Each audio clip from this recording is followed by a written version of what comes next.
mean, we all know that economic conditions are difficult for UK manufacturing, but I think there's genuinely a real buzz in the hall today. We can all hear it, which I hope does reflect a wider move of some real optimism in the rail sector. From engineering and technology companies to suppliers and service providers, from passenger and freight operators to the sort of infrastructure specialists that are exhibiting today, all stand to benefit from the rail modernisation programme that the government's taking forward. This ambitious set of rail upgrade projects is bigger in scale than anything that's been attempted for 100 years. And the government's pressing ahead despite the deficit, because we believe that that kind of investment in our infrastructure is an important way to secure our competitiveness and boost jobs and growth. We've broken the typical pattern where rail in the past has often seemed to be amongst the first casualties when government spending has to be reined in to deal with the public finance crisis.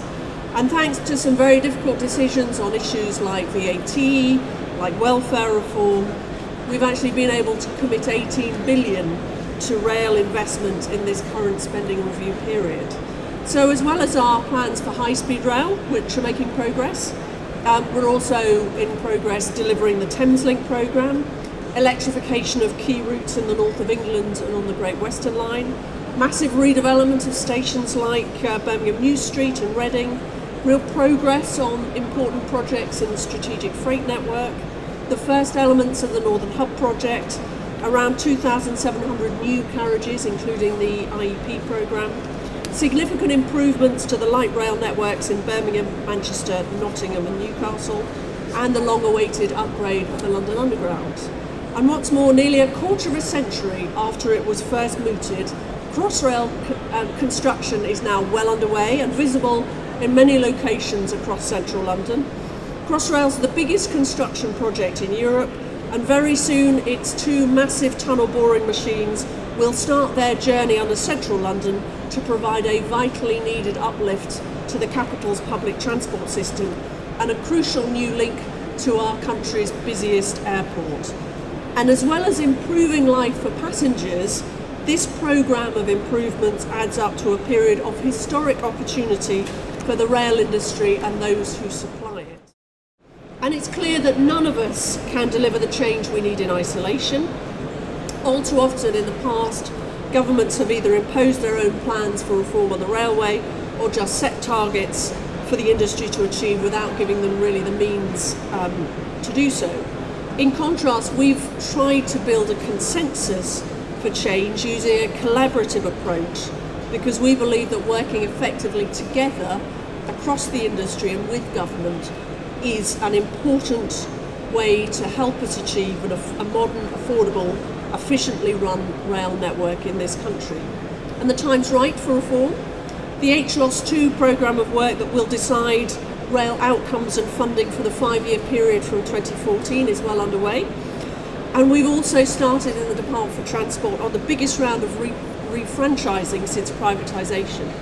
And by making franchises longer and less prescriptive, we want to give the industry more freedom to innovate and run their businesses in a commercial way, stronger incentives to invest in improving services within a framework set by the franchise, which protects key outcomes for passengers, taxpayers and the wider economy.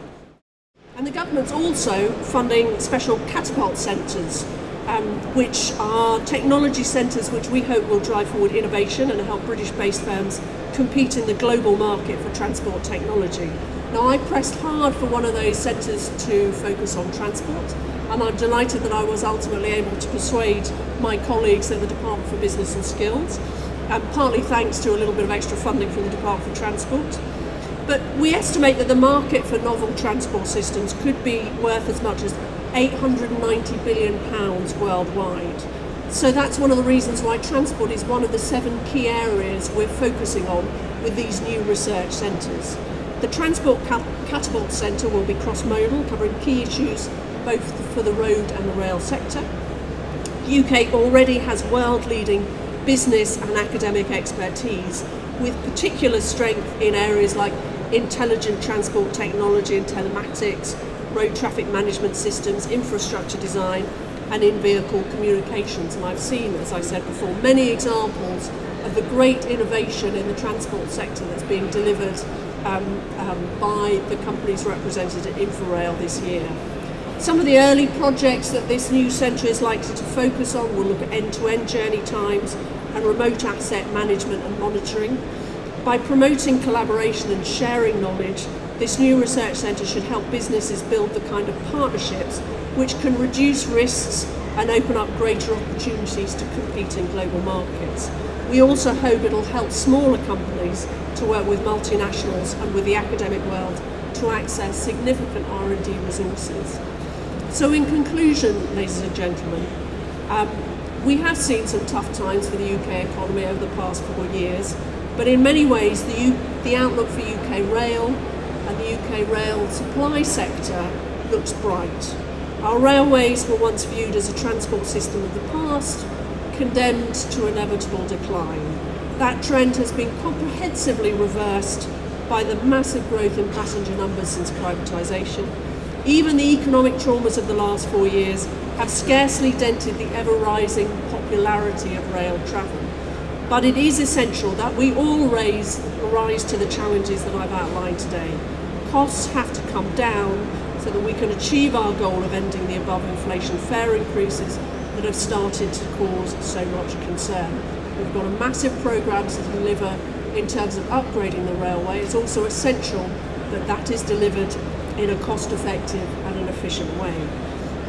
Our blueprint for the future of rail is clear: sustained investment by the government in rail infrastructure and a sustained attack on waste and inefficiency and cost. Better services for passengers and a better deal both for the fare payer and for the taxpayer. With your help and the help of the organisations represented here today, I believe we can deliver that ambition and secure a successful future for our railways for many years to come.